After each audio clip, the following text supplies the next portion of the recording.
The Bring Women Back to Work podcast aims to inspire, empower, and elevate women returning to the workforce by sharing authentic stories, experts' insights, and practical strategies to navigate career transition, building confidence, and thrive in a modern work environment. It's a platform to spotlight the real journeys of women who have re-entered the workplace or wants to re-enter the workplace, the leaders and allies who champion them, and the companies creating more inclusive future.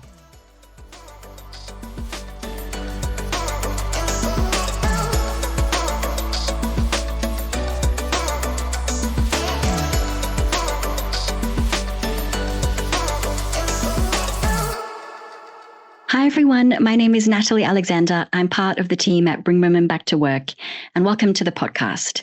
This episode is the start of a series of episodes we'll be doing on mentoring and why it matters for our professional growth, but especially as women as we return to work after extended breaks. Today for this episode, we're joined by Angel Dubon Marchelli. He is a CEO at Collective Brains, and he's also an executive mentor at the Collective Brains Academy. He has more than 20 years experience helping professionals achieve their career goals, but also to acquire the skills they need for both today's digital age, but also the future of work. And he has a strong background in learning, education, and technology. Before joining Collective Brains, he was Chief Learning Officer for Future and Global Skills at Microsoft, and in total spent more than 18 years serving in different roles at Microsoft. Angel, thank you so much for being here with us today. Thank you so much, Natalie. It's a pleasure to be here. Thank you for having me. Thank you. We're also super grateful to have Collective Brains as one of our content partners at Bring Women Back to Work. And so before we kind of dive into mentoring, could you share with us firstly about Collective Brains? What is the mission and what do you do?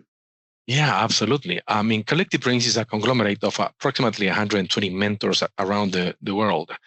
We are here to unlock executive potential through mentorship-powered learning.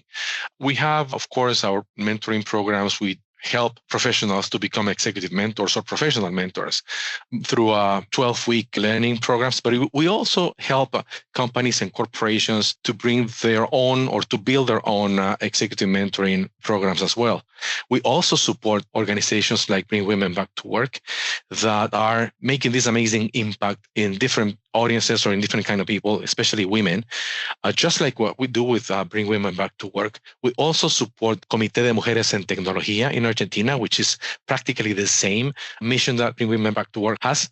And we also support another organization in El Salvador called HER, which is also empowering women to return to their works in a professional and impactful way. Incredible. Thank you for sharing. And I'd love to put the links to those other organizations in the show notes so our listeners can also explore these other organizations with similar missions. So you did mention that Collective Brains is one core part of it is training and certifying mentors in organizations. And I think for a lot of us, we've heard about the importance of having a mentor. But what exactly is a mentor and what is their kind of role and responsibility in a workplace or professional setting? Yeah, I think the best way to describe a mentor is to make the difference between a coach and a mentor. Putting this in a simple way, a coach is somebody who shows you the way, the 1, 2, 3 steps or the ABC steps to be skilled at something, right? Sometimes the coach doesn't have a skin in the game. And by that, I mean, a mentor, on the other hand, is somebody who has already walked the journey and you are actually looking at that person because you want to learn of the journey that this person walked. The mentor is going to help you get to the summit of the mountain by showing you his or her own experience, the lessons that they learn. That person is going to guide you on steps on how to do things just like the coach do, but in a more personal way. So a mentor requires some, we can say soft skills, but for me are deep skills. I call them deep skills like empathy, psychological safety, because a mentor is taking you by the hand in order for you to reach the level that you want to achieve in your life. It could be a change of your career. It could be a reinvention of yourself. It could be possibly that you were working in a country and you are being sent to another country, to another position, and you need someone with this expat kind of experience. So these people that already walk the mile, These are what we call mentors, because they are going to show you how they did it and the lessons they learned. I think it's good to definitely see the difference between a coach and a mentor. Mentoring in terms of workplaces, why do you think it's important for organizations to invest in mentoring programs, or at the very least to support their leaders and their staff to become mentors themselves? Do you have any kind of data or evidence to support how mentoring impacts organizational performance and culture? Oh, absolutely. There's a lot of data that supports this affirmation. For example, according to the Harvard Business Review, 71% of the companies of the Fortune 500 have formal mentoring programs. And 91% of these employees are reporting higher satisfaction levels in their workplace, for example. And according to Gartner, 67% of the companies that have mentoring programs report some reduction in people rotation costs because their employees feel more like appreciated, taken into account, etc. And this is an interesting fact that Deloitte is reporting. 92% of millennials are prioritizing now companies that offer mentoring programs for them to choose to work in. So it's very interesting. There's several other data and statistics that support this idea, but I found this four really interesting. Really interesting. And I'd like to put those in the show notes as well so we can dive a bit deeper into that. But it's clear that mentoring does support organizational culture and also performance in the end. Let's turn now to how mentoring can support women in particular, because our passion is really how women can be brought back to the workforce after extended career breaks. Why do you think mentoring is valuable for women who are returning to the workforce in particular? I would say three reasons mainly. Number one, no matter how much time you spend without a job, things are changing rapidly, especially these times with the use of technology plus the insertion of AI and now quantum computing coming into the equation as well. You need to be updated, right? Or stay updated. Of course, I assume that as a woman, you have been all this time, learning, etc. But things have been changing in technology. Things have been changing in politics, how we do business, from company to company, from company to customers, from country to country, etc. And things have been changing socially. So we need a mentor to help us be, up to date with those changes and come back to the job without surprises. The second reason I would say is we all need someone who has what we don't have, right? It could be if I'm young, it could be that I'm looking for a mentor that has more experience than I do. And I need that person who already walked the mileage and I need to learn from that person. Usually when we talked about mentors, we think about older people, but Natalie, I have been mentored by millennials. I used to have this mentor in Chile. She could be my daughter actually, but I needed that kind of, refresh view of the world and the business in order to update myself to the new trends and the new ways of doing business as well. So there's always someone out there who has something that we don't have. That's the second reason why we need a mentor. And the third reason is that we need reaffirmation of somebody who will tell us, hey, you can do this. You got this, and a mentor is there to do that. Especially if I've been without a job for months or years, and I need to go back, there are some inhibitions, limitations that I put to myself. I need someone else to reaffirm that I can do that.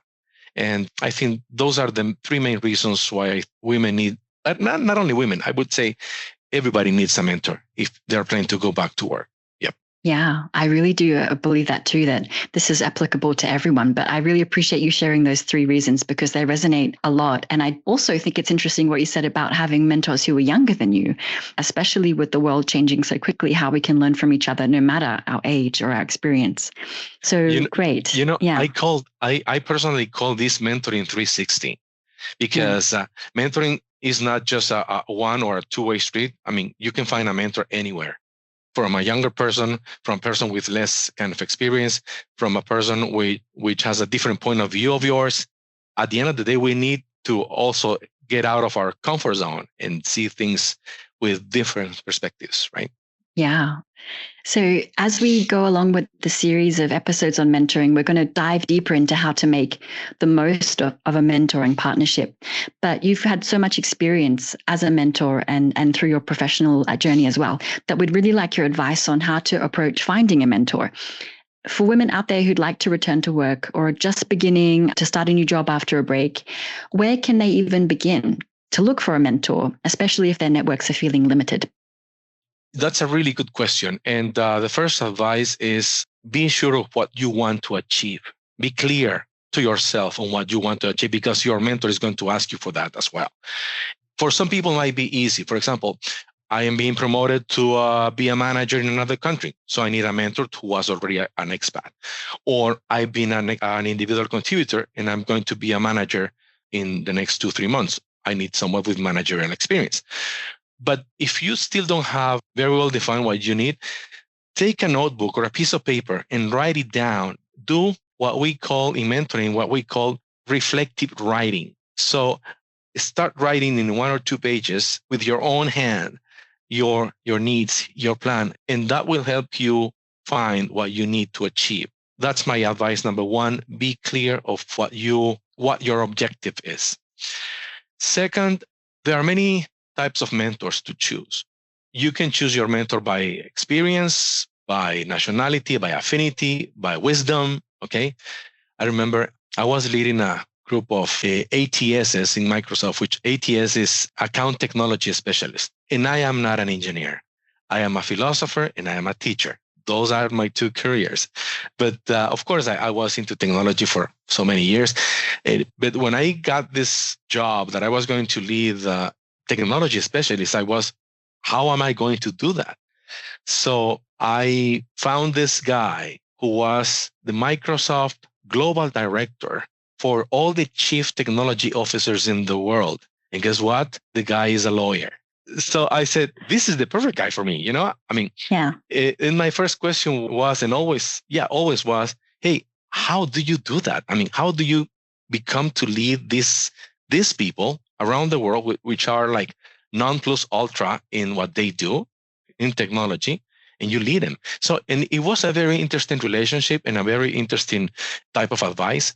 So I would say there are many probably candidates around or in your network to become your mentors.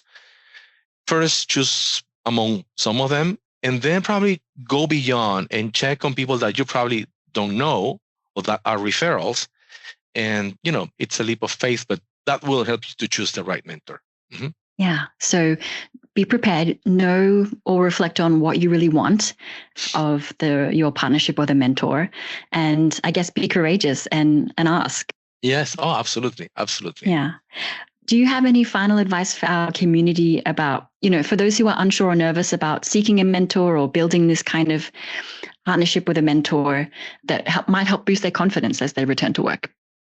Yeah. My final advice is nobody walk in this earth alone, or nobody can walk in this earth alone. And fortunately, there's a lot of people who has more experience in so many things that we don't, that are able or capable and willing to share with us. The vision that I see for Collective Brains is to democratize this executive wisdom, because the wisdom is there, and there's a lot of people that come to my age. In this case, I'm over 60 right now. But when we come to this age, we know that there's so much experience that we have that at this point, we just want to share it and give back for the younger generations, to learn. You guys, I mean, you're a young person, Natalie, and you are full of knowledge and experience, and I admire you very much because of what you do. And I need to learn a lot from you. But probably in your case, you might see me or people in my, block of age, you might seek some of what were the stones that you walk through in order to accomplish what you did, So there's always people that are there with more or different experiences than us. Let's use them and let's take advantage of that. And you'll be surprised. They will be really willing to share. That's really great advice. Thank you so much, Angel, for sharing everything you know about mentoring. Angel is CEO at Collective Brains. And if you like this first episode on mentoring, please let us know. Angel, thanks so much. And we'll see you soon at Bring Women Back to Work. Absolutely. Thank you so much. Thank you. Take care.